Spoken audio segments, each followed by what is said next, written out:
Hey everybody, welcome to Average Guy Opinions. I'm your average guy, John Corelli. I'm getting really up close and personal today.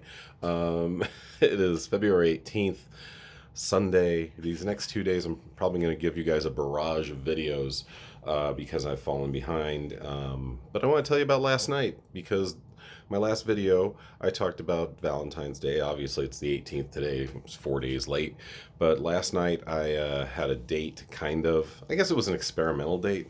I told you about this woman that I've known a very long time. We've been friends. We love each other as friends. And I took her to my comedy show where I fucking rocked, by the way. It was one of my best sets I've had in a very, very long time. It was only 10 minutes, but I brought a really, really good 10 minutes. Really happy with myself. It was a great crowd, which always helps. But I performed really, really well, so I was really happy with that. If you're bored and want to see me, a week from tonight, I am doing a roast of a guy. It's his 40th birthday. His name's Jared Soderstrom. He's a really nice guy, and he used to work at a venue where I used to do comedy. And yeah, so we're going to roast him for his 40th birthday. For some reason, I am in on that. And that should be fun. That's, yeah, April, geez. Saturday the 25th, Inglewood Tavern at 5:30 p.m. So maybe grab a beer, grab a burger, come watch me and some other four other comics, I believe, or at least three others. Going to be Mike Langworthy, who is hilarious and great, who has won Golden Globes as a writer of many, many successful sitcoms, including The Drew Carey Show and 8 Simple Rules to Date My Daughter or See My Daughter or whatever the title of that thing was.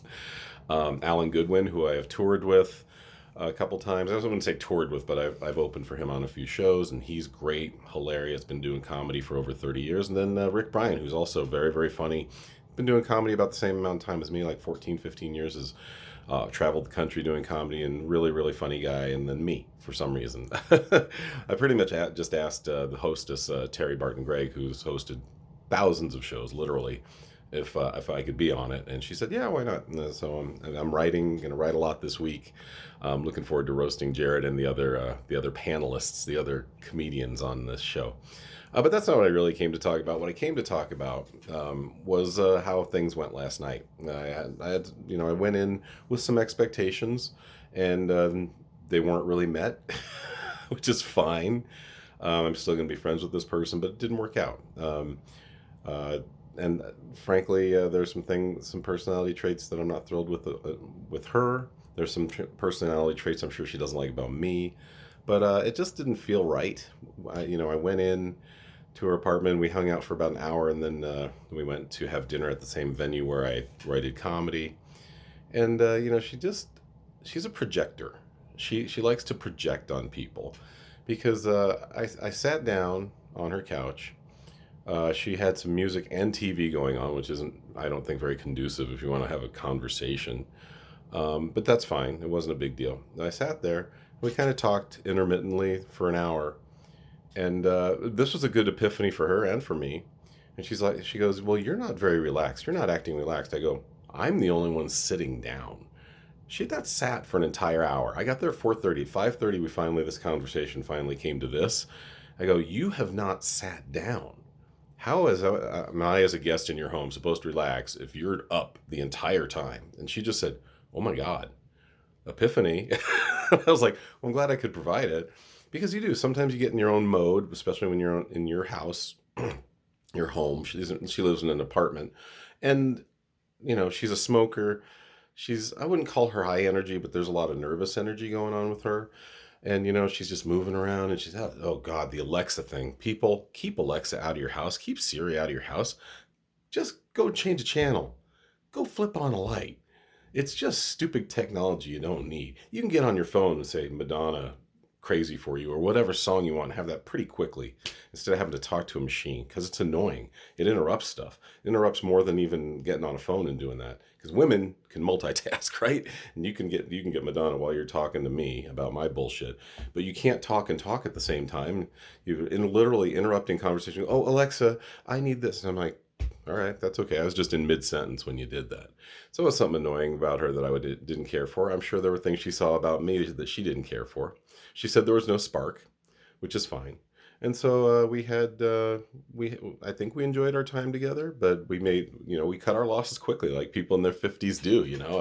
Like I said, I was there from 4:30 to 5:30 before we finally had this conversation. Like, sit the fuck down and stop talking to Alexa more than you're talking to me, and turn off one form of.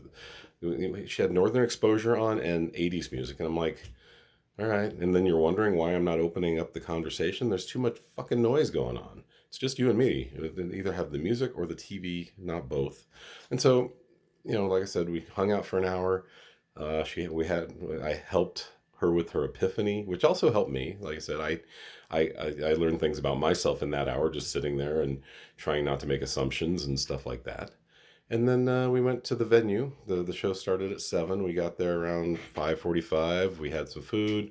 She doesn't drink. She's been sober a long, long time, like 15, 16 years. I had a beer, and we hung out and talked to the comics, and we watched the show. And this was a great crowd. If you ever get to go to Parker, my friend Ryan Evans runs this show, and it's Ryan, Rion, Ryan Evans. Check him out. He's a super nice guy, runs really good shows, just a positive, nice, often funny guy, really good at hosting, very, very good at hosting shows.